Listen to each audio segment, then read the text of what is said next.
Marcos Kapitulo 1. Ang sinugdan sa maayong balita ni Hesukristo nga anak sa Dios. Ingon sa gisulat ni Isaias nga manalagna, ania karon, akong ginasugo ang akong sinugo sa atubangan sa imong nawong, nga magaandam sa imong dalan, ang tingog sa usa nga nagasinggit sa kamingawan. Andama ninyo ang dalan sa Ginoo.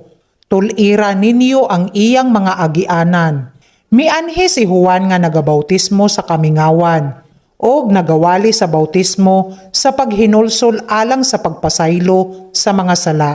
Og nangadto kaniya ang tanan nga taga-Judea, og ang mga taga-Jerusalem, og iyang gibautismuhan silang tanan sa suba sa Jordan, sa nagsugid sa ilang mga sala.